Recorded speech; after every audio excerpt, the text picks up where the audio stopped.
Hi, Whitney. Hi, Peyton. Hey, Alice. Hannah, Emmy.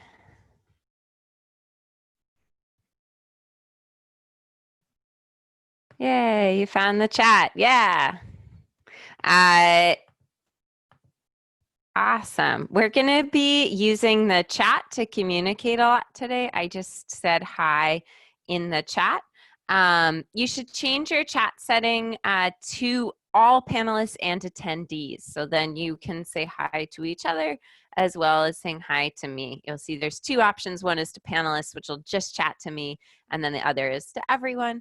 And let's start by saying hey to everyone, and maybe tell us where you are signing in from today.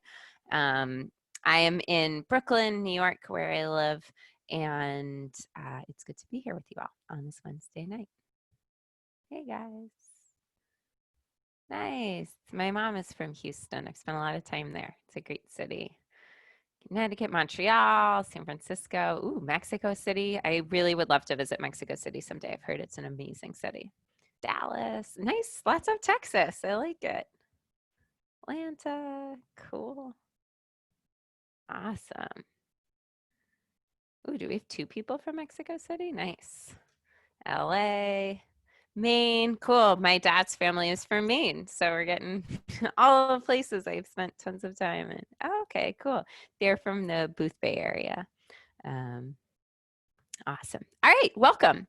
I'm Kat. I obviously teach the GRE. I've been teaching GRE here at Manhattan Prep for 5 years. I've been working in test prep for 10.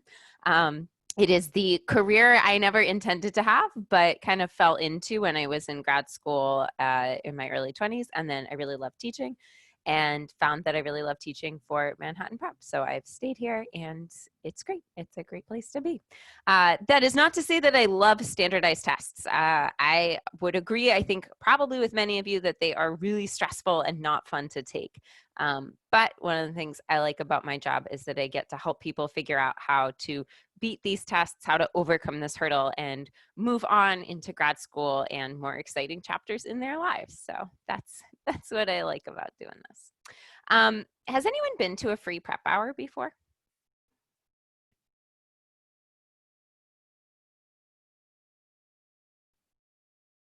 Cool. Awesome. So you guys have found the chat. We'll do a lot of communicating in the chat. You should feel free to ask questions as we go along. Oh, yay. Rochelle has. Cool. So there's also a Q&A function. You can ask questions there as well. Each free prep hour has a specific theme. So if I have time, I'll sometimes be able to get to some more general questions about broader stuff. But since we only have an hour, there's a lot to do. Our theme today is how to teach yourself math, focusing on percents. So it's going to be a lot of percents concepts. But the bigger thing that I'm hoping to get to tonight is how do you, if you're coming from a place where maybe you haven't done math in a while, you're just starting out with a GRE, how do you get into learning this type of math content and then start to apply that to GRE questions? Any folks here pretty new to GRE? Like you're just starting out? Cool. Nice. We have a bunch. Awesome. Yay. So I'll try to give you everyone, all of the information you need to do the problems we're going to do today. And I'm hoping that the path we follow as we look at particularly percents, but kind of building from the ground up will help you then apply this approach to other math topics as well. So we're going to start with real foundations, and we're going to work our way slowly but surely up to some stuff that's pretty tricky. So wherever you are in your studying, I'm hoping there will be something in class today that feels comfortable and something that feels challenging. And if you're new and we do get into some harder problems and they feel a little overwhelming, don't worry about that. You're just starting out. So you can always screenshot those problems and save some of the harder ones to come back to when you've spent more time with this stuff. All of the problems that we're going to do today are drawn from this book, which is You know, if you're going to get 2 GRE books, I would say get the official guide from ETS, who makes the test, and get this book because it won't run out of practice. And the chapters in this book are arranged so that problems start very easy and by the end of the chapter get very hard. And when we get into doing some GRE-like problems in a little bit, we'll kind of see how that progression works. And that can be super helpful as you study so that you can really begin building from the ground up, particularly when you're tackling a new math concept. So just because some folks are new and we're talking about quant, I just want to say a couple things about what happens in a quant section as a whole, so you're not put off by the different types of problems we see. A quant section lasts for 35 minutes and it has 20 questions in it. So we have to go really fast. And that's something to always keep in mind as you're preparing. We're not just preparing to do problems, we're preparing to do problems really fast.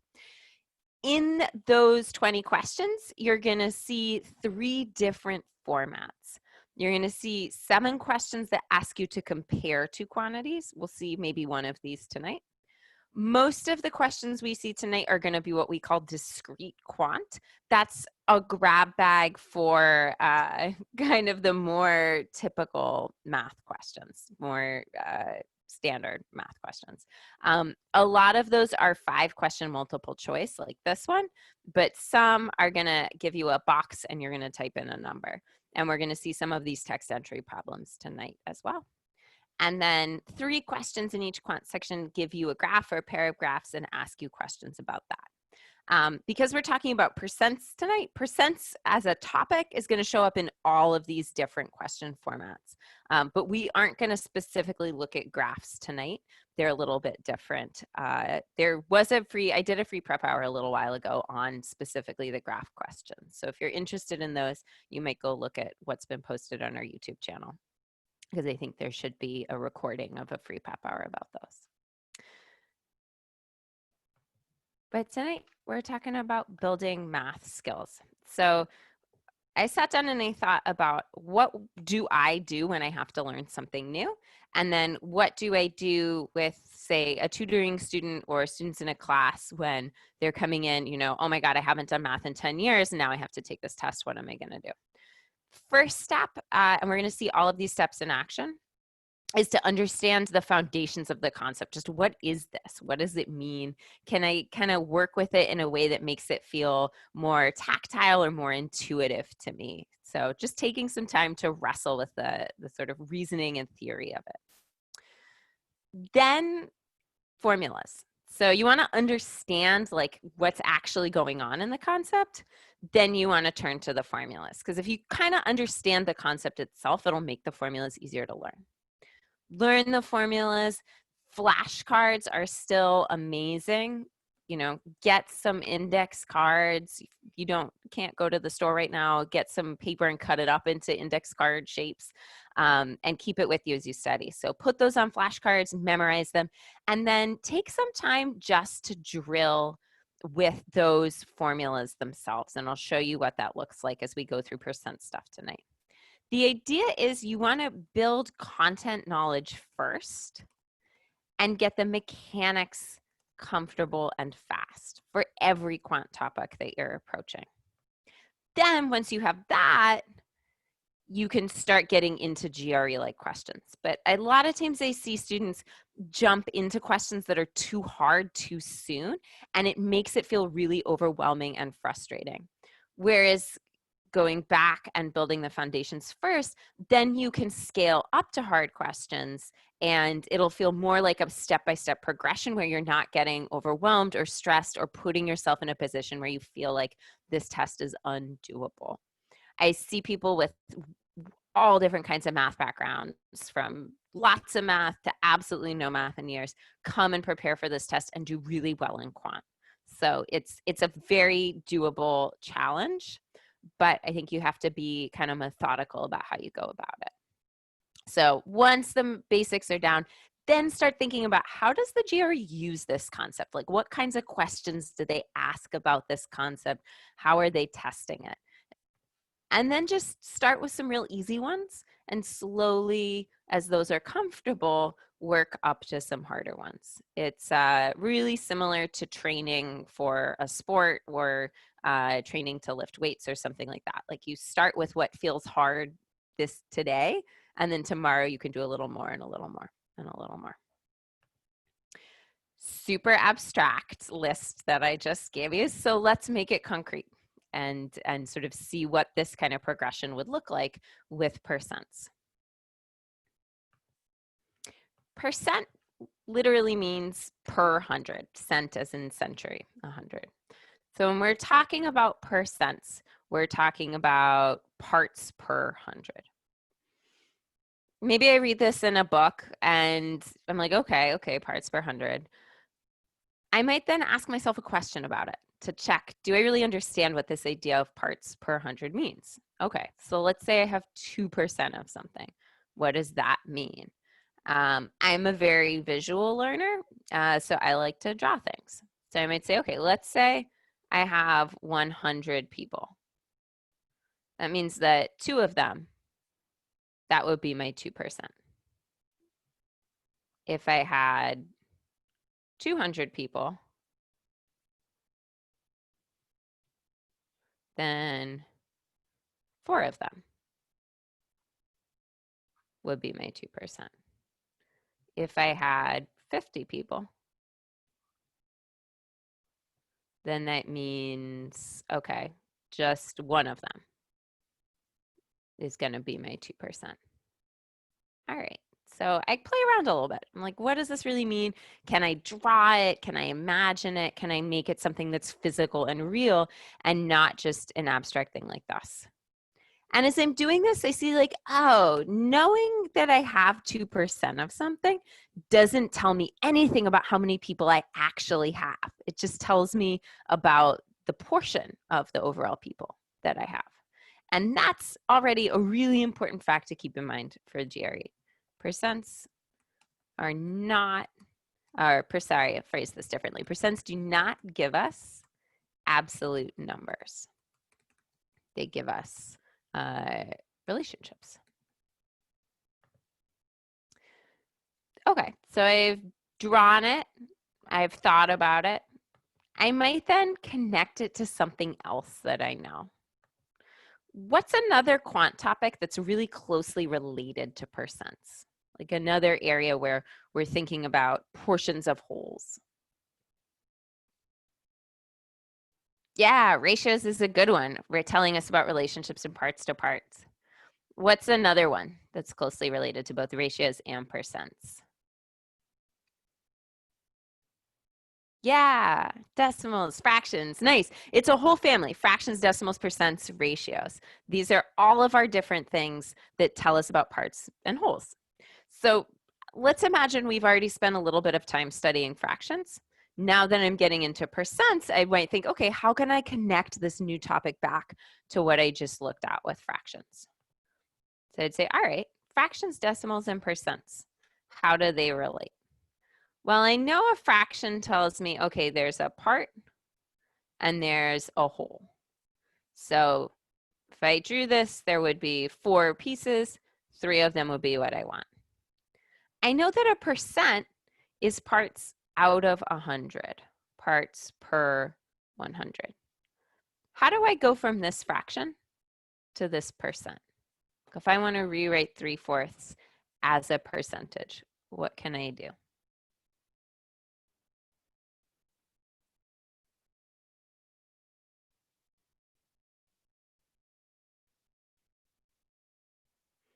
Yeah, I can multiply.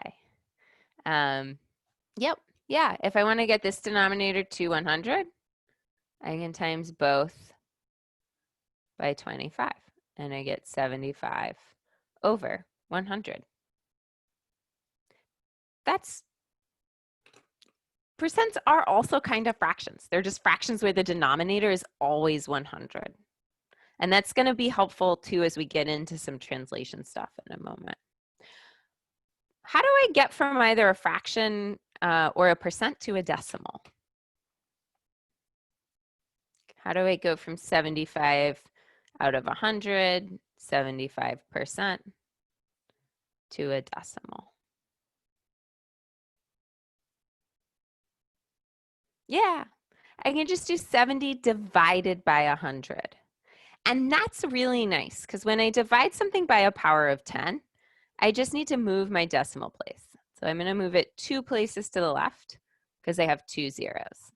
So 0.75, 3/4, 75%, all the same thing. What if I had a weirder fraction, 4/7? How can I convert 4/7 to a decimal or a percent?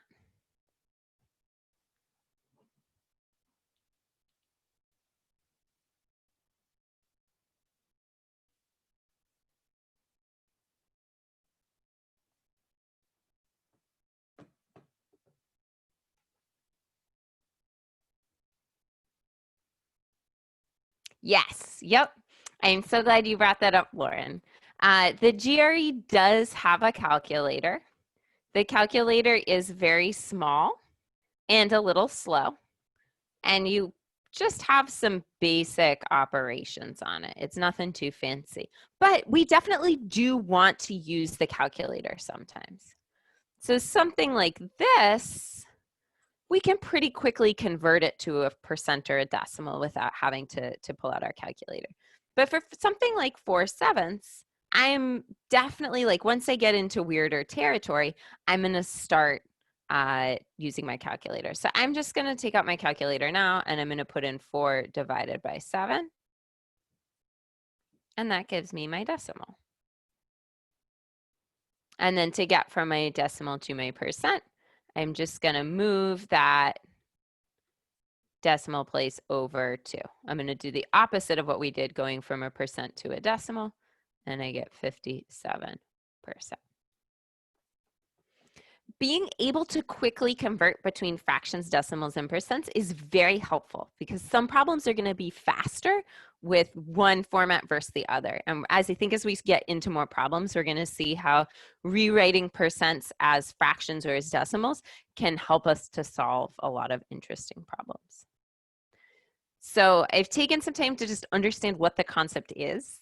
I've thought about how it connects to some stuff I've maybe already studied.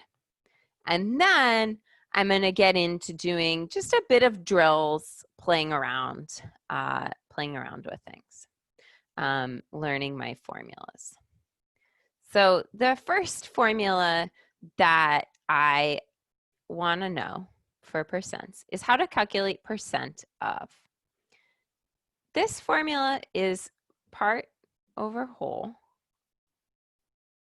equals percent over 100. Or part over whole times 100 equals percent. This is just a formalizing of what we did in the previous problem. Convert the fraction, 4 divided by 7 into a decimal, multiply by 100, and we get a percent. But thinking of this formula in this way can be really helpful because in the context of a tricky problem, it might help me just to have my formula and think about how the parts of the problem fit into it. So go ahead and try this one. What is 20% of 30? Send a chat just to me when you have your answer. Remember, you can use a calculator, but if you can avoid the calculator and still be fast, that's often better.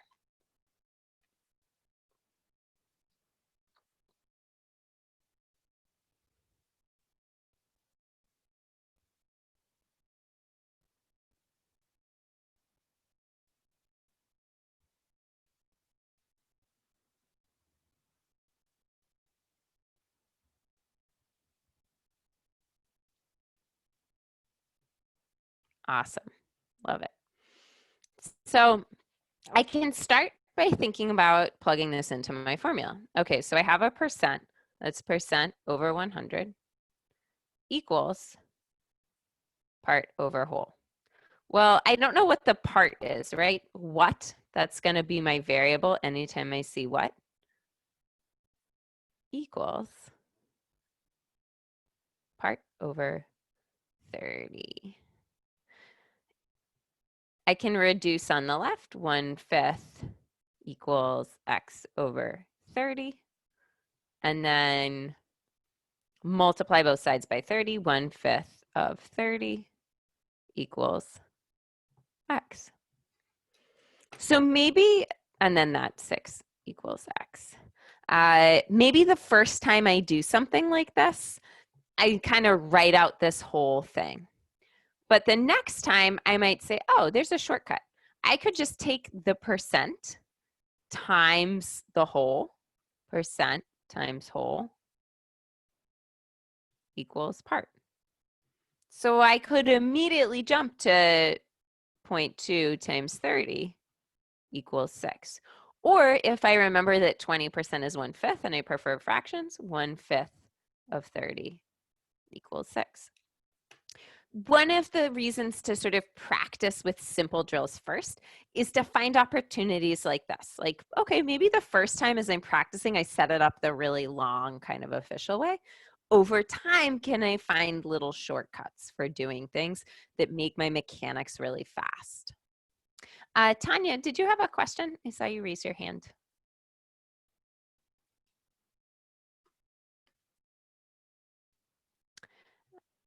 Cool. Yeah, there's a lot of buttons. It's easy to just hit a button. Try this one. Number 2. 30 is what percent of 50?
Cool. So if I'm thinking about my formula, what's my part? What's my whole?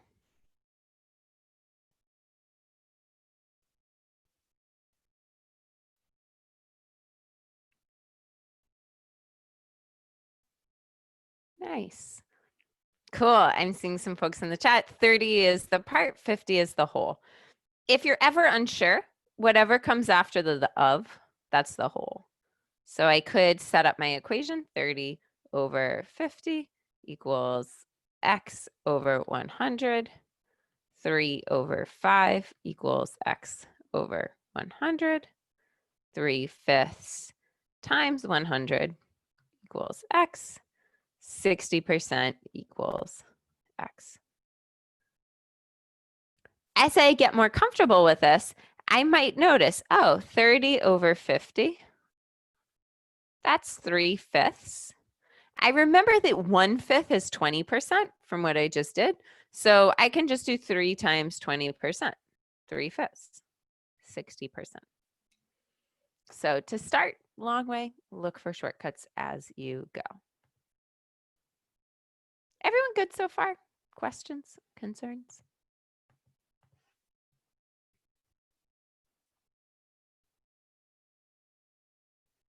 All right, let's try an extension of this. What if I want to increase 30 by 20%? How do I do something like this?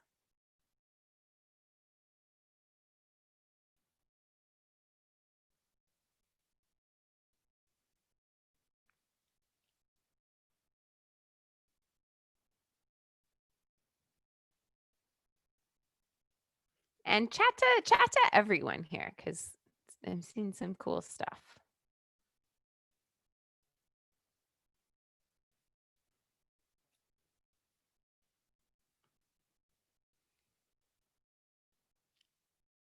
Nice. Yay. Yeah. So I could find 20% of 30, which equals 6. and then add that to this. So take 20%, add it to 30, and I'm good. 30 plus 20% of 30, this is going to be 120% of 30. You know, it's like we're taking all of 30, that's 100%, and then adding in an extra 20% on top. So a cool shortcut that Emmy had in the chat is to just go directly to this. Like, okay, if I'm increasing it by 20%, that's 120% of 30. For numbers like this that aren't so bad, it's not crucial. But when we get into weirder calculations with more complicated numbers, going directly to this can save you a bit of time. So let's say I wanted to decrease 17 by 36%. What should I multiply 17 by? If I'm thinking, all right, I'm going to put something in my calculator, but I really just want to put one thing in my calculator, one operation.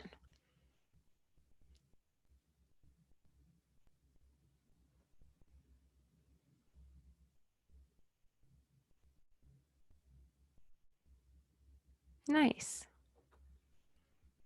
Yeah, I like it. You guys got it. So it's like I take 100% of 17 minus 36%. That's going to give me 64%.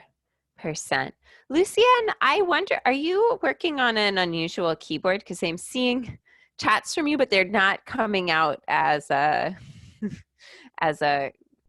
words or numbers. They're coming out as kind of strings of letters. Just wanted to let you know. So yeah, I do 0.64 times 17. And that's going to get me directly to my answer. And this I'm definitely going to put into a calculator. So here I want to try and do it with no calculator, but here I want to try and do it with a calculator.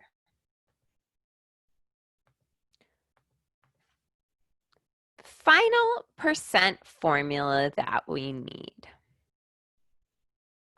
Percent change. So this is the formula that I want to use when I see language like this in a problem.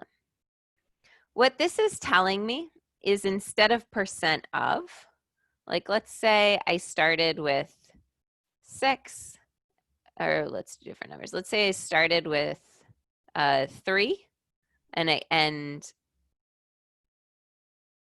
ooh, sorry. Sometimes my stylus wigs out. It's gonna take a second to fix.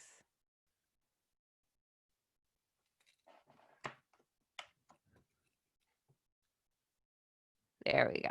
Sorry about that. It has a mind of it's getting a little old, and it sometimes has a mind of its own, which is why it looked like I was scribbling all over the screen. So yeah, let's say I start with 3 and I end with 6. When I'm thinking about percent increase, what I'm asking is, or percent change, or percent greater than, percent less than, what I'm asking is just for this, like just the amount that's changed here. How does that compare to what I started with? So our formula for this is the change over the original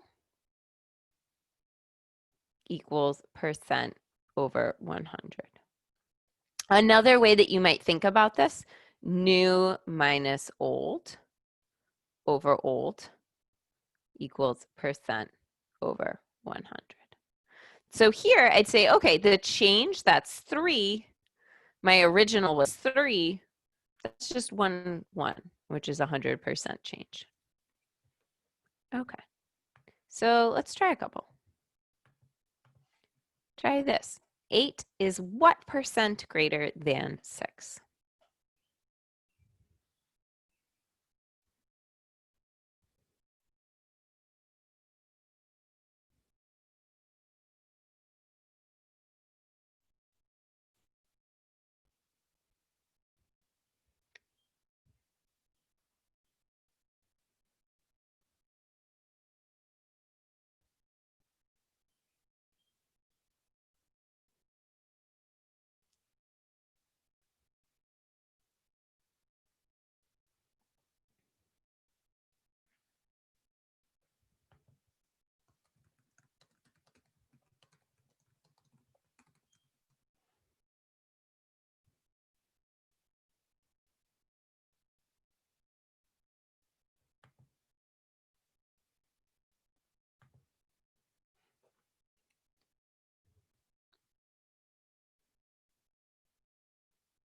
Cool. Yeah. So I'd say, okay, 8 is what percent greater than 6? Well, the change from 8 to 6 is 2. Now, what's my starting point? What am I comparing to? Just like how the whole always comes after of, the original is always what comes right after than. I'm comparing the change to 6, greater than 6. I'm going to say, okay, 2 over 6 times 100 equals my percent. 2 over 6 is 1/3. And in time, that should be a super fast conversion. 1/3 is 33%. I saw some answers of 25%. What's the very common small error that might lead us to 25% instead of 33%?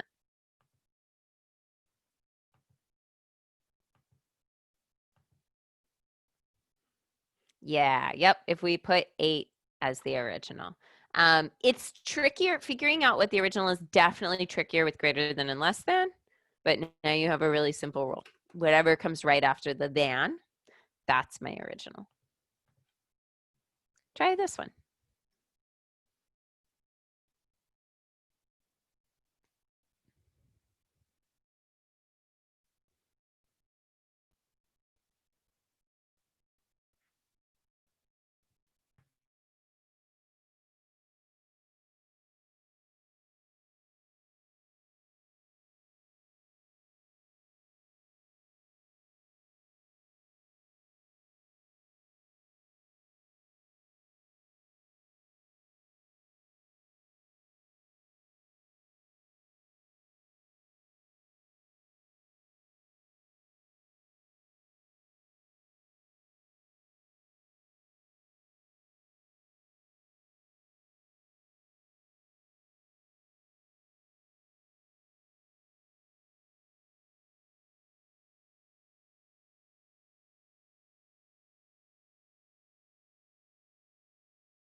Awesome. Yeah. So here the answer is 25%. This is a different situation.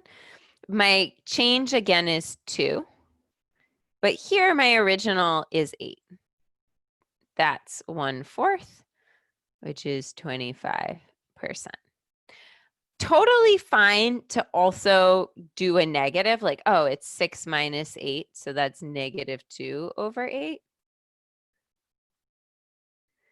The negative is implied in the percent less than or percent decrease. So it's fine if your numerator is either negative or positive. You'll usually just input the answer as a straightforward percent, because the negative itself will be implied in the fact that it's asking you for something less than or for a decrease. All right, so those are all of our key percent formulas. Let's start looking at how this shows up on the GRE. One thing I want to note, I'm accelerating a process that maybe would take several days or a longer time if you're really new to this concept. Like, you might spend a lot longer doing drills like this. You might spend a lot longer kind of unpacking and memorizing the formulas. So if you're really new or if you don't love percents, it's okay if it's like, I am like 70% of the way there right now. That would be a very normal place to be.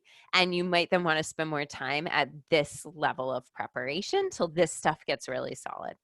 But we're going to kind of look at what the whole picture looks like condensed into a short period of time. So the GRE isn't generally going to give you stuff as simple as what we saw. You might get something that looks a lot more complicated, where we're stringing together a lot of questions. 30% of what percent of 200 is 48? If I try to use my brain to kind of really think through what this, I can draw out 25% of a number. That's an easy one. But once it gets more complicated, I start to have a harder time holding it all in my head. So what I find really helpful is to have some very simple rules for how to translate things as I get into word problems like this or longer problems like this. So I'll tell you how I think of translating each component of a question like this. What? That's my uncertainty. What is going to be a variable? X, because like what? I don't know. Is, are, was, were, these are equal signs. Like it is this, it is equivalent to this. Percent is always going to be out of 100. You know, if they say 30%, I'm just going to convert it to 30 over 100. And then of is always multiply. I'm going to use a dot so we don't confuse it with X.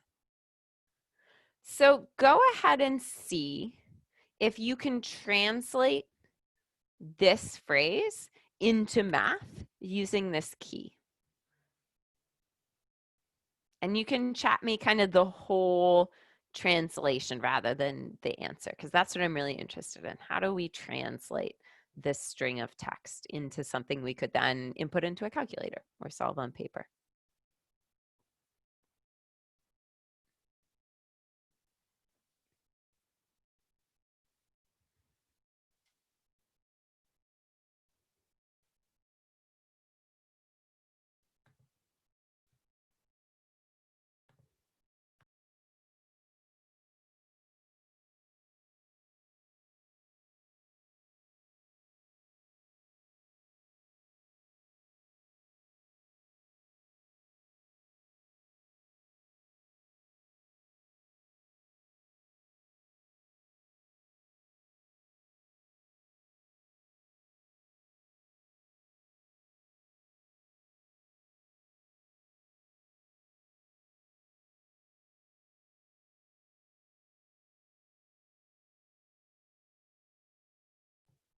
Cool. I love what I'm seeing. Really nice stuff. Clarissa, that looks great. You got it. 30%. All right, that's 30 over 100. Or if you like decimals, you could do 0.3.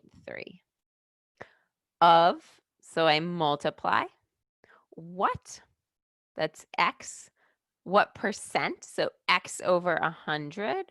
Really nice catch there from many folks.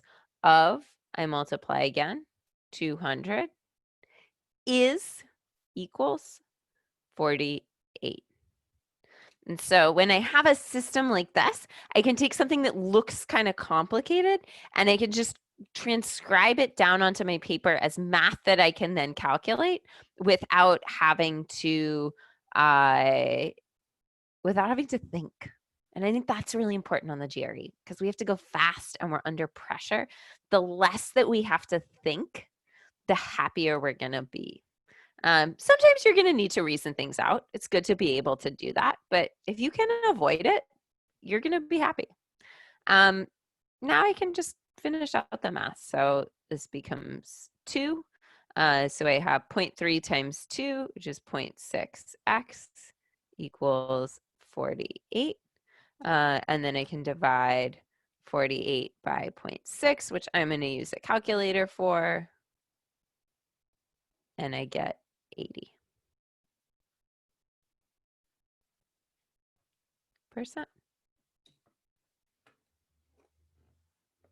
Awesome. Any questions?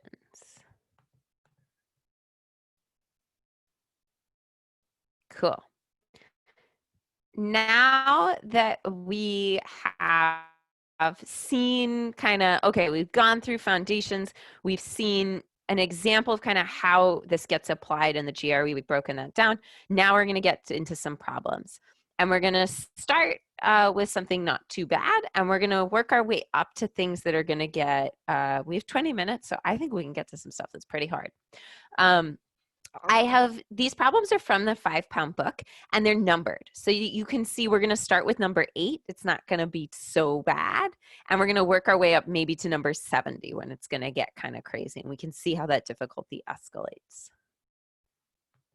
Here you go. I'll give you a little bit of time to work on this. I'm going to go off camera so you just don't feel like I'm staring at you while you are solving.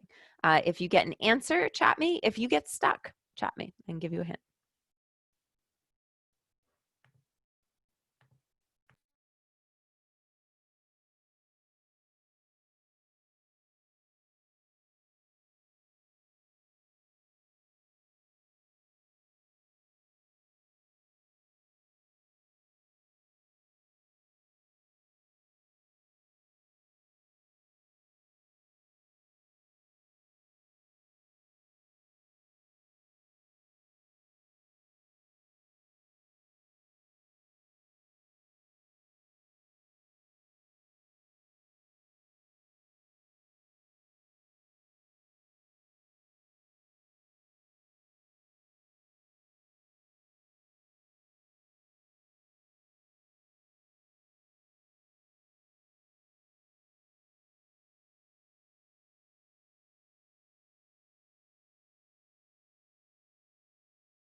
All right. I'm seeing really nice stuff. So a couple ways to do this one. You could try our translation method. 12 is 5% of what number? And that'll work. And have 12 equals 0.05x. Divide both sides by 0.05. And I get 240 equals x. Or if you don't like that, you could go with our formula. Part over whole. So 12 over some number I don't know equals 5 over 100.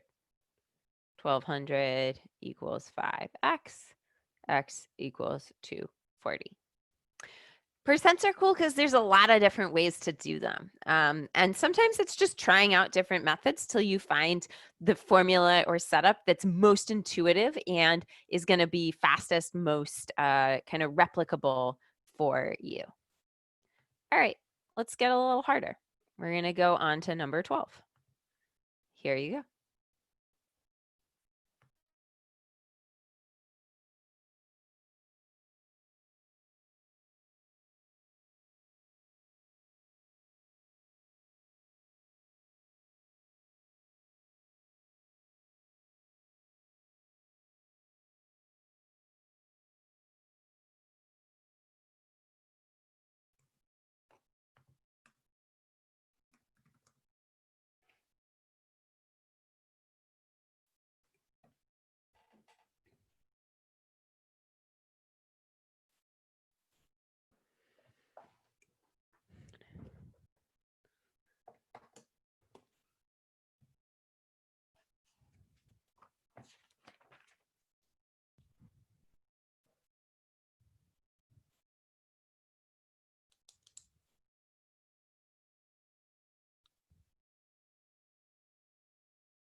Awesome. Looking really good.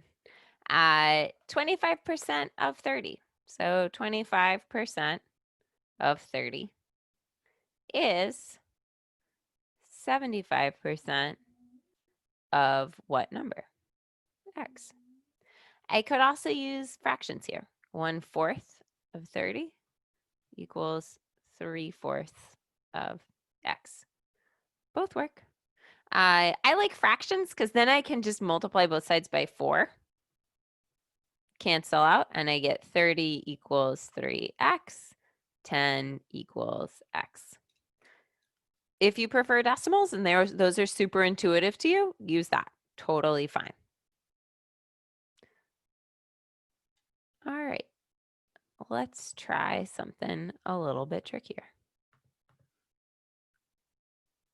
We're going to go on to number 14. Here you go.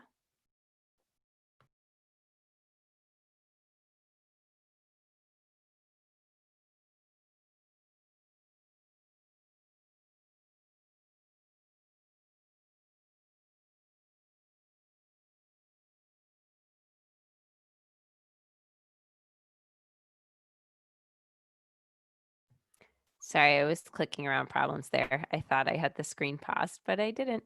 We're doing 14.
All right. If X is reduced by 30, cool. So it's like I take 100% of X, I subtract 30%, and I'm left with 70% of X. So I could say, all right, 70% of X equals 63. Or if you prefer fractions, 70 over 100, X equals 63. Divide both sides by 0.7. That I'd probably do on my calculator. I get X equals 90. If I'm working with fractions, I can simplify this. 7/10 X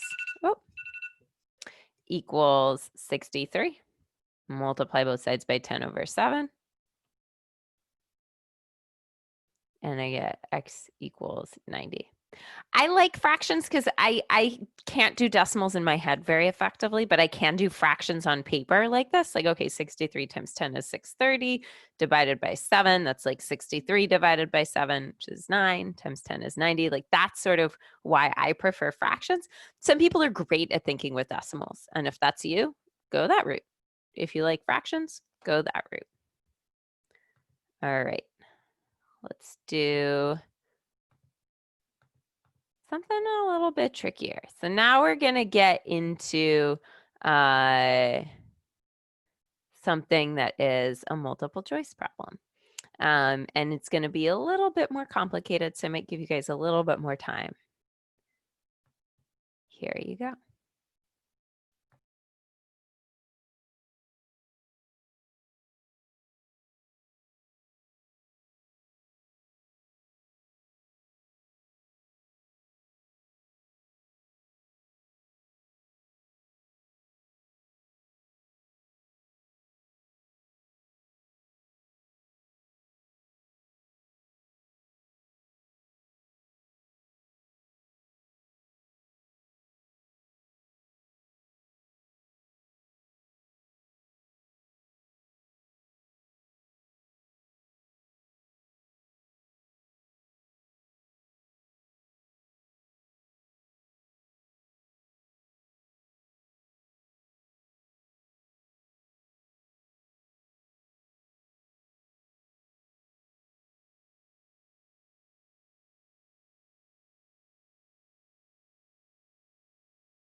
All right, now we're getting a bit more complicated. So it's tempting here, I think, to say like, oh, it's plus 20% minus 15% plus 7%. That's 20 minus 15 is 5 plus 7, that's 12%. But that's not going to actually get us to the right place. Answer choice D is a trap. And the reason for this is it's plus 20% of my original, but then it's minus 15% of my new number and plus 7% of the following number. So for each of these percents, my totals is changing. And so anytime I have a sequence of percents like this, I don't want to get into I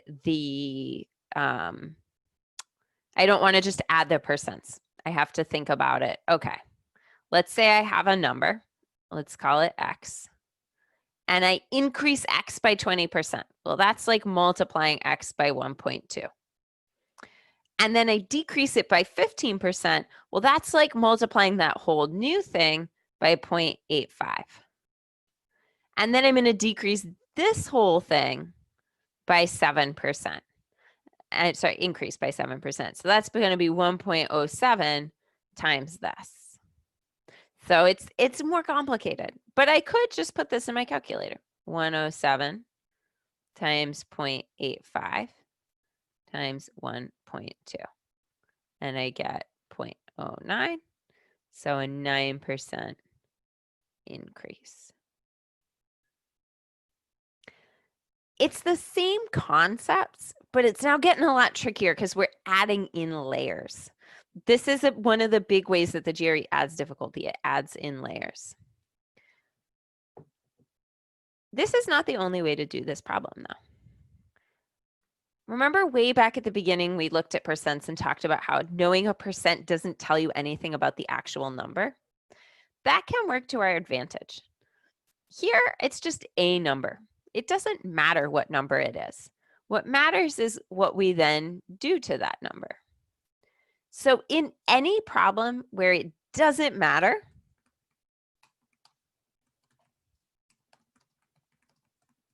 pick one.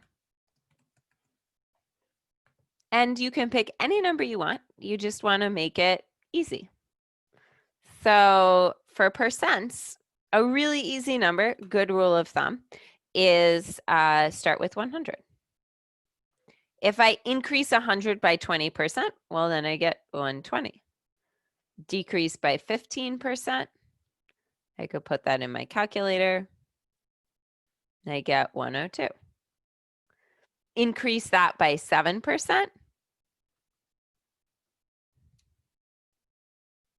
and I get 1.09. And then I'd say, oh yeah, okay, 1.09, sorry, not 1.09, 109. So I'd say, oh, percent change, well, that's 109 minus 100 over 100, which is super easy because it's just 9 over 100, 9%. So totally fine to work it through this way with algebra. Also totally great to pick a number. Same concepts and mechanics that we started with, but now we're layering them on. So nothing new here that we don't know, but a lot more steps and layers to it. And that's one of the things that you'll start to notice as you increase difficulty, the ways in which layers of complexity are added. That's going to help you then break down any complicated problem is just a series of simple steps. So it's going to help you start seeing how complicated, harder problems like this can be broken down into a series of simpler problems. All right, we're almost out of time.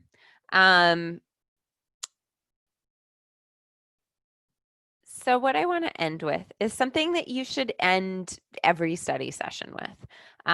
Think about what are one or two things that you most want to remember from that session and write them down. So what I'd like all of you to do, think of one thing you want to remember from the stuff we've done today and send it to me in the chat. Let's see if we can get a list of good things to remember from our hour of percents and learning math concepts.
Awesome. I love these. These are super great. Cool. Hopefully this gives you a sense of where to start practicing with percents, thinking about the different levels of what we looked at today. Think about what was the level where it started to feel kind of hard. Practice at that level for a little bit. Get solid with that. The rest will come. I also really loved this takeaway because I think it's a really important thing for folks starting out.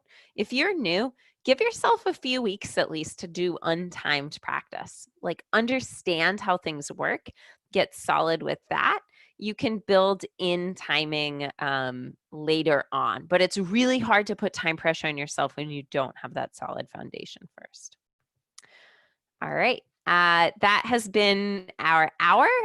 We do a couple of these a month. I do one. My colleague Whit or Dimitri also does do them. They're both amazing too. So if you're studying for a few more months, come back, check out more of these. They're also up on our old ones are up on our YouTube channel. There's like a ton of stuff up on our YouTube channel. You can find I think the bulk of the major GRE topics up there. So that's a great place to check out. And then you can also come check out the first session of any of our online courses for free if you want like 3 hours of this that will include more of a like foundational overview of the test. That can be a great thing starting out as well. Thank you for being here. Good luck in your studies, and I hope you guys all have a great night. Take care. You're so welcome.